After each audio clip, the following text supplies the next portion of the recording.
Well, the police have literally cut my house off from all directions. So people who want to visit me, they have to actually go through the police checkpoints.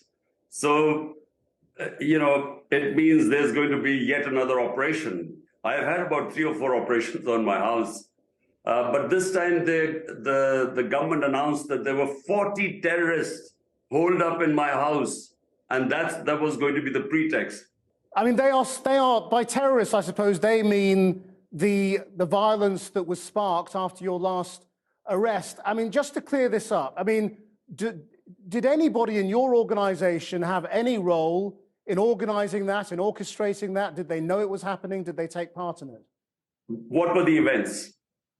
I'm picked up, my people are beaten up, I get hit on my head by the military, what are the rangers belong to the military, inside the High Court of Islamabad. But in 27 years of my party's existence, we have never indulged in violent protests. 7,500 people have been arrested in my party. All the senior leadership has been arrested. It's the most unprecedented crackdown going on. But the history of Pakistan since its inception has been of the army stepping in against democratically elected leaders at different times. I mean, can Pakistan ever break this cycle of an army that always moves when it's not happy with what's going on? Look,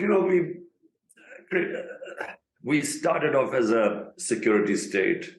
There was this dependence on the Pakistan army. And we were proud of our army because we felt that was the only reason that we were secure. But unfortunately, things change, time evolves. It no longer is the time where you can have a hybrid system where the power belongs to the military and the responsibility belongs to the elected prime minister. This sort of hybrid system just cannot deliver. So we are a big governance disaster. Too many Pakistani leaders have been killed in political violence. Do you now fear for your life? I've had 2 attempts on my life. The reason why my life is in danger is because all the 12 parties coalition, our lead between them and us has grown so wide now.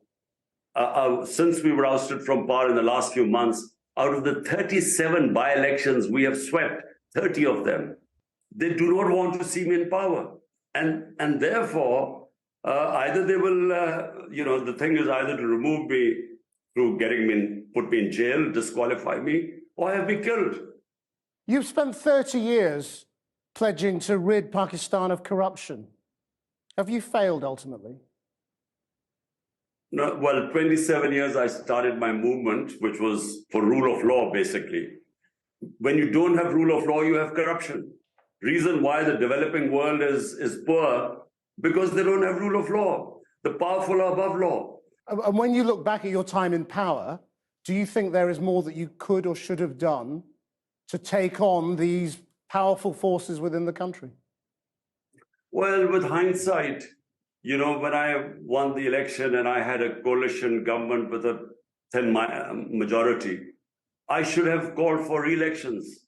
I should not have, taken on that government because, look, if you want to bring about a change and reform and take on the vested interest, which means bring the powerful under the rule of law, answer is, if you want to bring about a change and rule of law in a country, you must have a clear mandate from the people so that gives you the power to make the reforms.